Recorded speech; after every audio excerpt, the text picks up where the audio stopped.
Buenos días, hermanos, Dios les bendiga.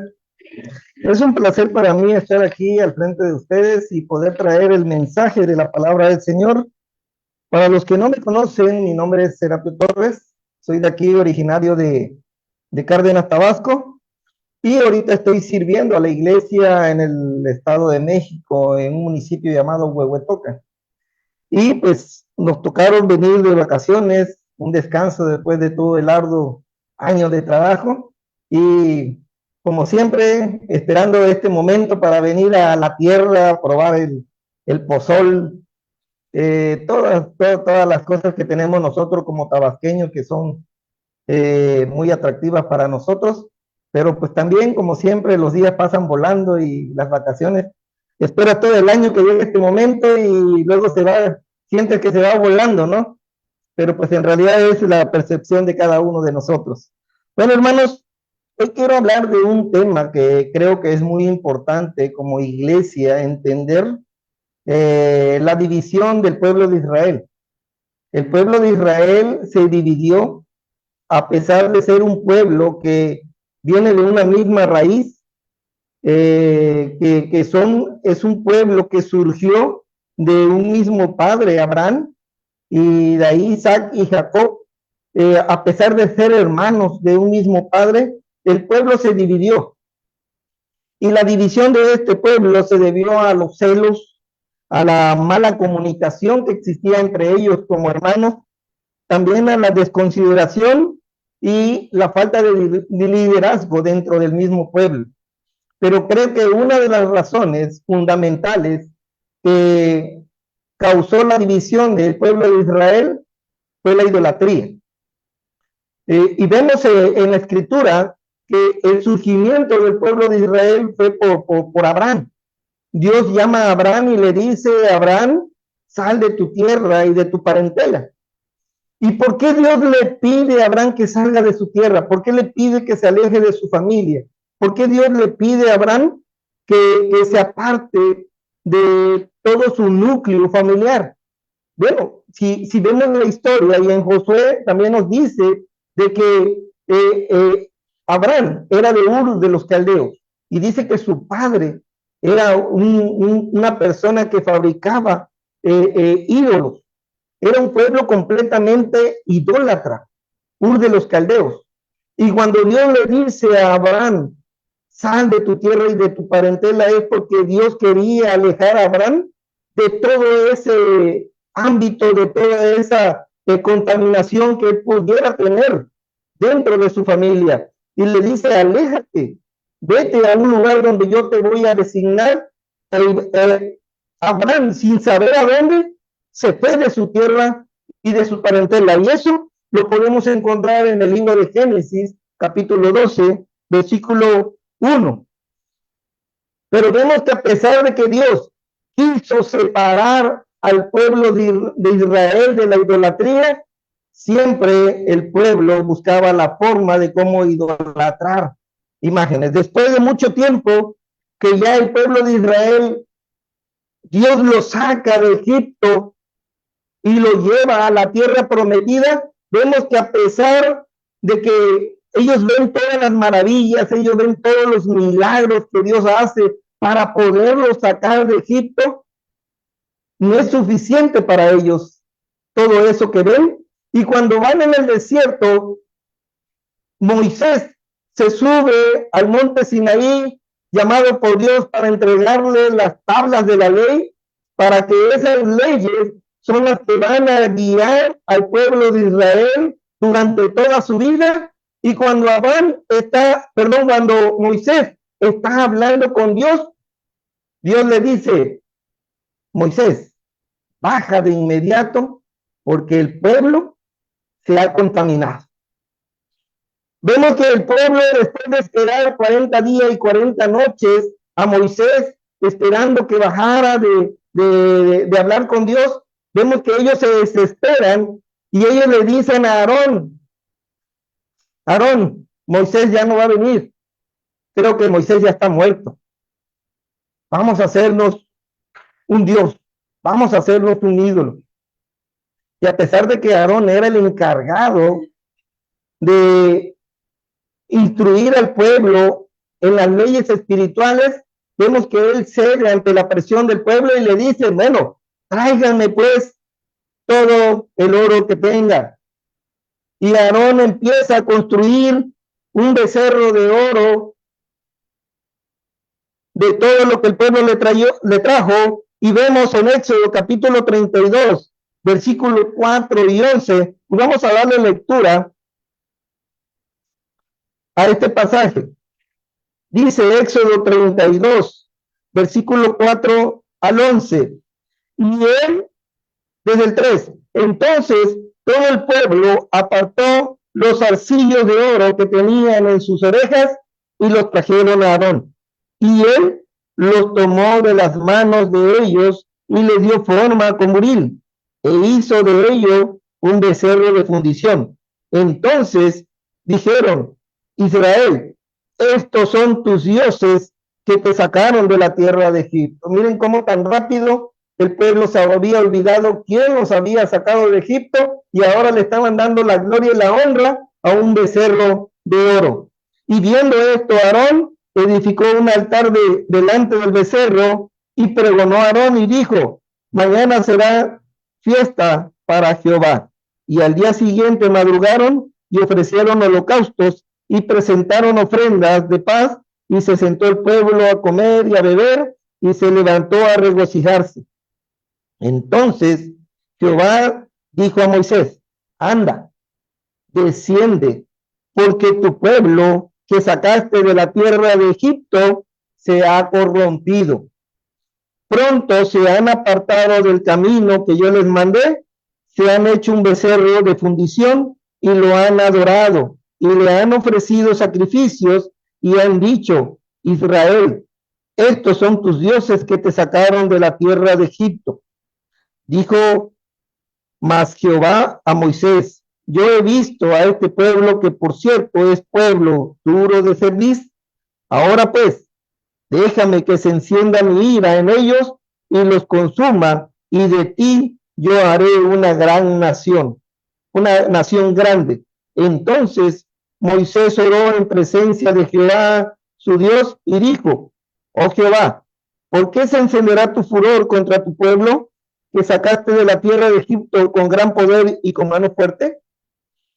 Y vemos que el pueblo se había olvidado tan rápido de todo lo que Dios había hecho para sacarlos de Egipto.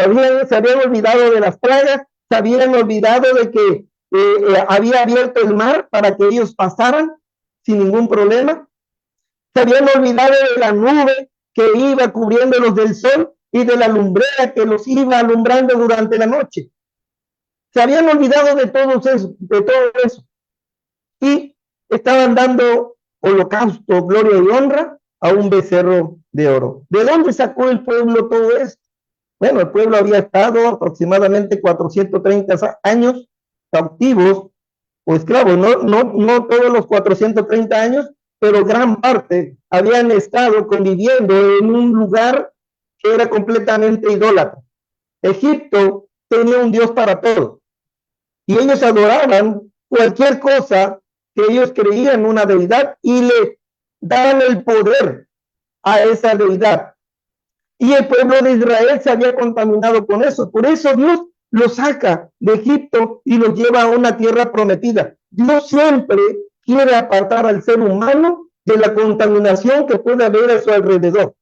Dios siempre está preocupado porque sus hijos no se contaminen con lo que hay a su alrededor. Y Dios quiere llevar al pueblo de Israel a un lugar donde no exista nada de contaminación en cuanto a la adoración a otros dioses. Pero vemos que lo que Dios había hecho no era suficiente. Vemos también en el tiempo de los jueces, que ya estando en la tierra prometida, el pueblo de Israel se sigue contaminando, adorando a dioses extraños. Y vamos a leer en Jueces, capítulo 2, versículo 11 al versículo 14, lo que nos dice la palabra del Señor. Jueces, capítulo 2,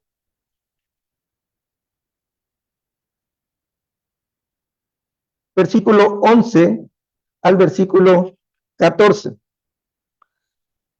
Dice la palabra del Señor: después los hijos de Israel hicieron lo malo ante los ojos de Jehová y sirvieron a los Baales.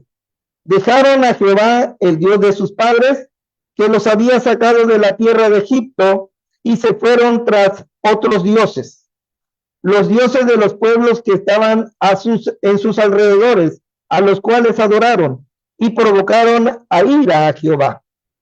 Y dejaron a Jehová y adoraron a Baal y a Astarot. Y se encendió contra Israel el furor de Jehová, el cual los entregó en manos de pobladores, de robadores, que los despojaron y los vendió en manos de sus enemigos de alrededor, y no pudieron ya hacer frente a sus enemigos. El versículo 15: por donde quiera que salían, la mano de Jehová estaba contra ellos para mal, como Jehová había dicho y como Jehová se los había jurado, y tuvieron gran aflicción. Hermanos, la contaminación del pueblo de Israel siempre fue una tendencia a adorar otros dioses. No importa lo que Dios hiciera delante de ellos, las maravillas que Dios hiciera delante de ellos siempre buscaban la adoración de otros dioses. Y esto que vemos aquí en el libro de Jueces, lo vemos y se llama como el círculo vicioso del pueblo de Israel, donde ellos siempre caían en pecado de adoración a la idolatría, y Dios venía, los castigaba, después ellos se arrepentían y Dios los perdonaba. Pero vemos que es una tendencia del pueblo de Israel, adorar otros dioses. Pero lamentablemente, la gota que derrama el vaso dentro del pueblo de Israel es el rey Salomón. El rey Salomón, como rey, había recibido una instrucción. Dios había dado instrucción al pueblo de Israel acerca de la elección de un rey, y Dios decía cómo debía de comportarse el rey. Y vemos en Deuteronomio capítulo 17, versículos 16 y 17, lo que dice a Salomón Dios. Lo que dice Dios acerca de la elección de un rey. Deuteronomio 17, versículo 16 y versículo 17. Dice: pero él, hablando acerca de las instrucciones acerca de un rey, Dios dice: pero él no aumentará para sí caballos, ni hará volver al pueblo a Egipto con el fin de aumentar caballos, porque Jehová os ha dicho: no volváis nunca por este camino. No tomará para sí muchas mujeres, para que su corazón no se desvíe, ni plata ni oro amontonará para sí en abundancia. Mire, le está diciendo: no vas a regresar por el camino donde fuiste esclavo, donde una vez te tuvieron como esclavo y yo te saqué de ese lugar para que fueras libre. Dios le da instrucciones a los reyes y le dice: no vas a tener mujeres de las cuales yo te mandé, no tengas con ellas nada, ni tu corazón de Dios. Pero sigue diciendo: y cuando Salomón era ya viejo, sus mujeres inclinaron su corazón tras dioses ajenos, y su corazón no era perfecto con Jehová su Dios, como el corazón de su padre David. Porque Salomón siguió a Toret, diosa de los sidonios, y a Milcom, ídolo abominable de los amonitas. E hizo Salomón lo malo ante los ojos de Jehová, y no siguió cumplidamente a Jehová como David su padre. Entonces edificó Salomón un lugar alto a Quemo, ídolo abominable de Moab, en el monte que está enfrente de Jerusalén, y a Moloc, ídolo abominable de los hijos de Amón. Así hizo para todas sus mujeres extranjeras, las cuales quemaban incienso y ofrecían sacrificios a sus dioses.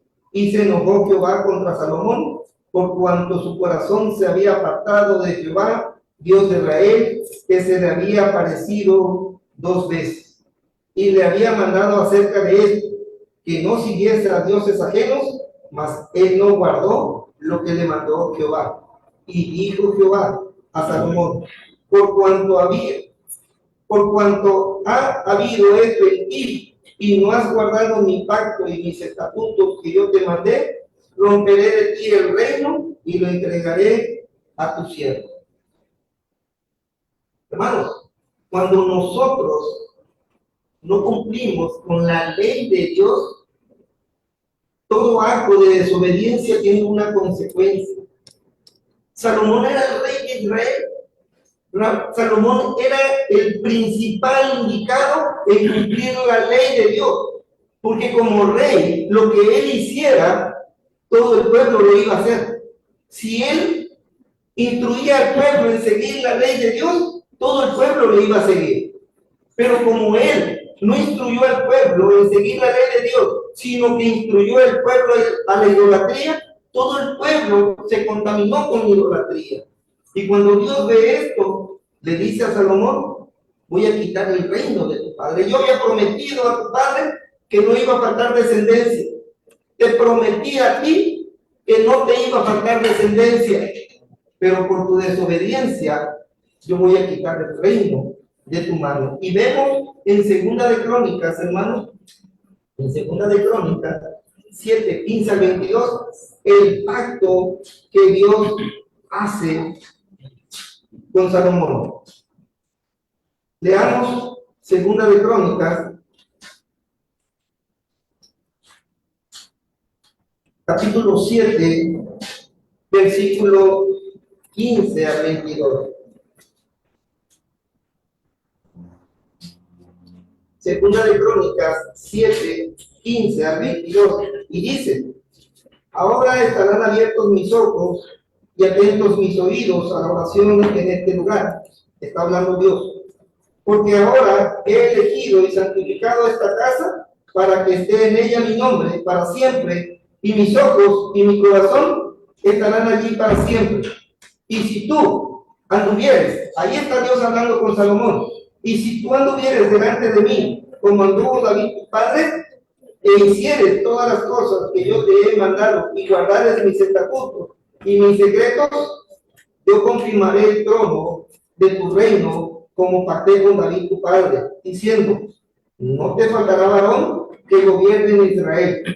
Mas si vosotros os volvieres y dejares mis estatutos y mandamientos que he puesto delante de vosotros, y fueres y sirvieres a dioses ajenos y los adorares, yo os arrancaré de mi tierra que os he dado, y esta casa que has santificado a mi nombre, yo la arrojaré de mi presencia y la pondré por burla y escarnio de todos los pueblos. Y esta casa que es tan excelsa será espanto a todo el que pasare y dirá: ¿por qué ha hecho así Jehová a esta tierra y a esta casa? Y se responderá: por cuanto dejaron a Jehová Dios de sus padres, que los sacó de la tierra de Egipto, y han abrazado a dioses ajenos y los adoraron y sirvieron. Por eso él ha traído todo este mal sobre ellos. Hermanos, la adoración de ídolos siempre trajo consecuencias sobre el pueblo de Israel. La adoración de ídolos siempre trajo un castigo sobre el pueblo de Israel. Y Dios se apartó de ellos y los entregó a naciones que los llevaron esclavizados, que los llevaron cautivos y les sirvieron como esclavos a naciones durante muchos años. La idolatría, hermanos, es una causa de división, no tan solo como persona delante de Dios, sino también como pueblo, como nación. Y nosotros, como cristianos, estamos obligados, hermanos, o tenemos el deber de cumplir la adoración al único y verdadero Dios que tenemos, que es Jehová. Ahora, hermanos, después de todo esto que les he dicho, con este contexto, que nosotros hemos escuchado ahorita, yo les quiero hacer una pregunta. ¿El cristianismo puede estar adorando a ídolos? No dice el hermano, la hermana dice que sí. ¿Puede estar adorando el cristianismo a ídolos hoy en día? En teoría, hermanos, no debería. En teoría.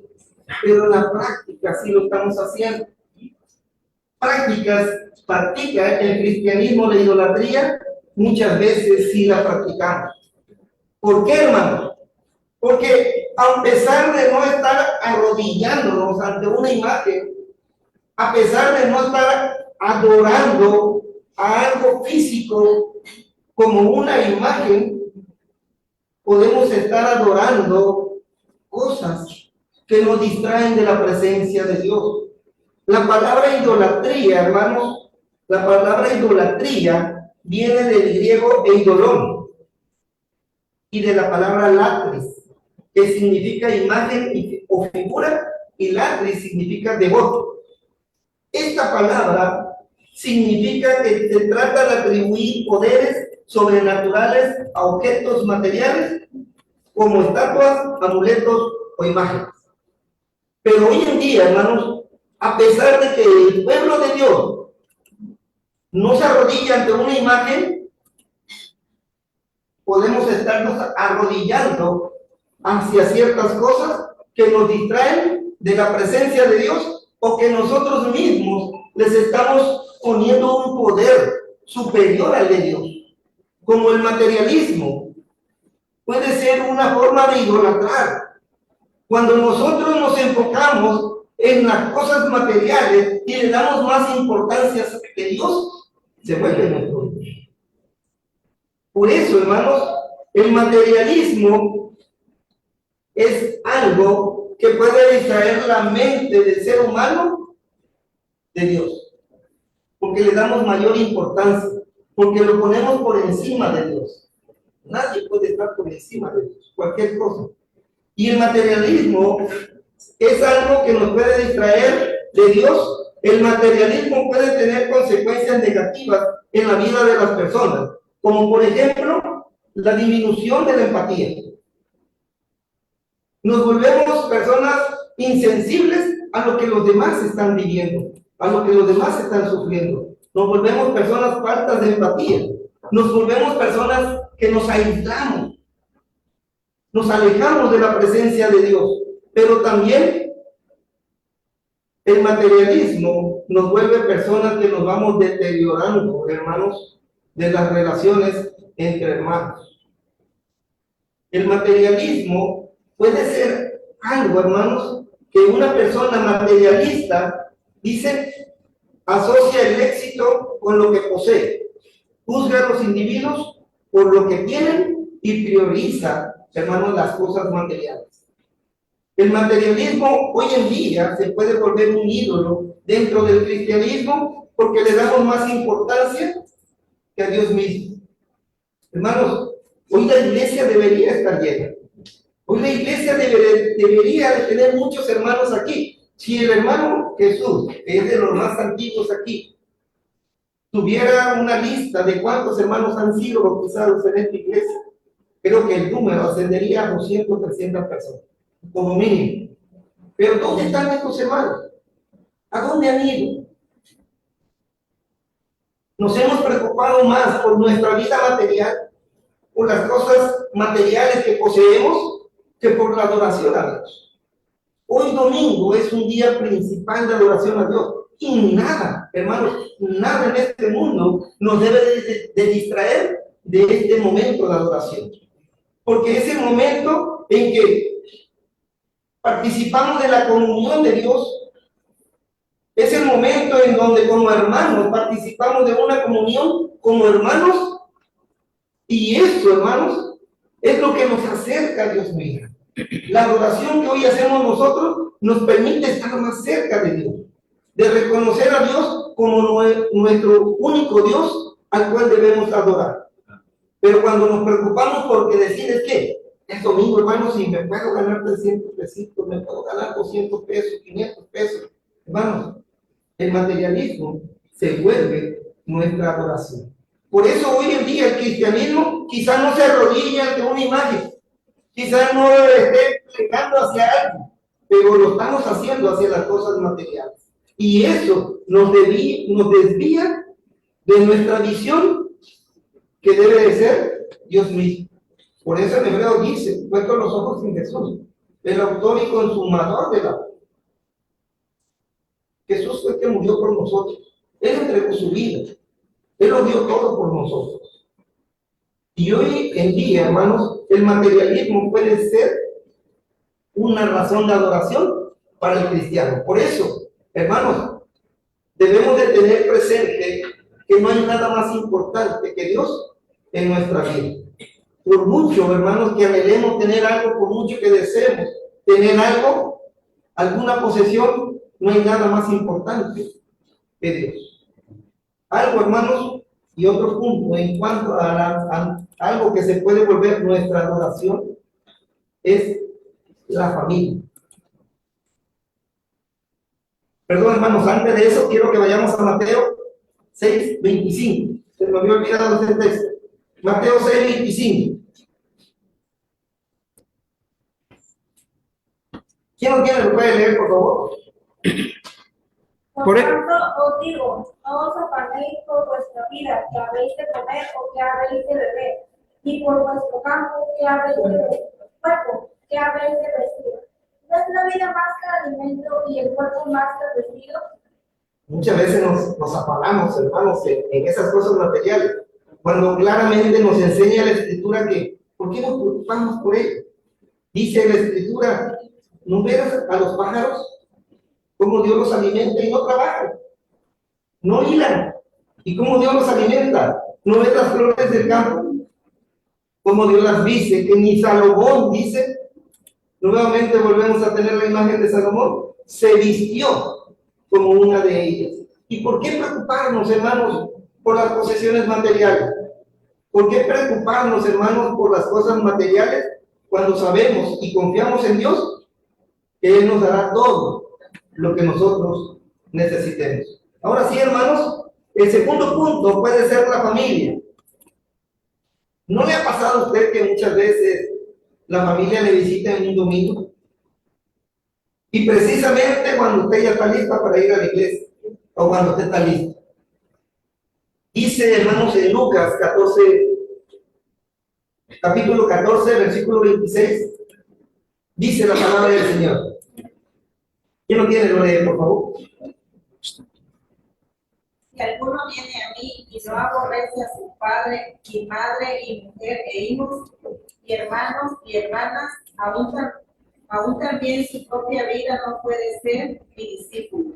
Miren, esta versión que puso el hermano aquí dice, si alguno viene a mí y no sacrifica el amor a su padre y a su madre, esta versión es cuál? Internacional. Dice, si no sacrifica el amor a su padre y a su madre, a su esposa y a sus hijos, a sus hermanos y a sus hermanas, y aún su propia vida, no puede ser mi discípulo. Y él no carga su cruz y me sigue, no puede ser mi discípulo.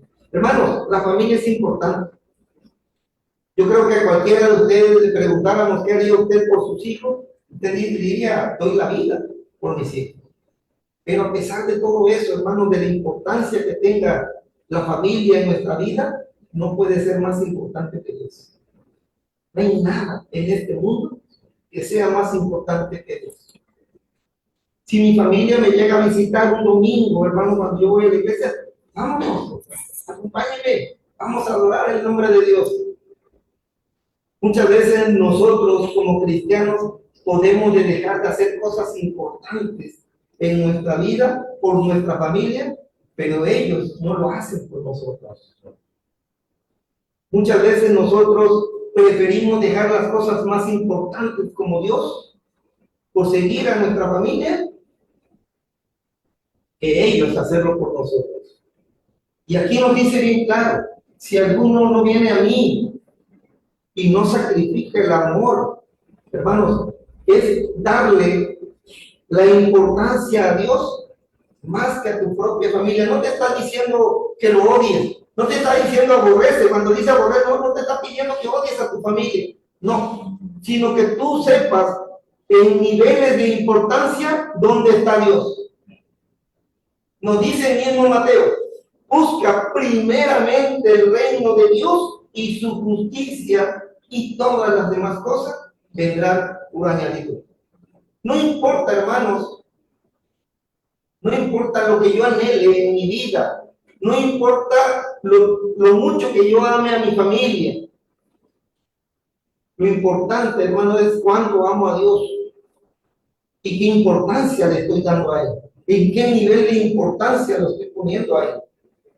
No hay nada que me pueda separar del amor de Dios, ni mi familia. Mis hijos son importantes para mí, y yo sé que para ustedes también, pero ellos no pueden ser más importantes que Dios, porque el que me los dio fue Dios. Dios me dio a mis hijos, a mi familia, todo lo que tengo.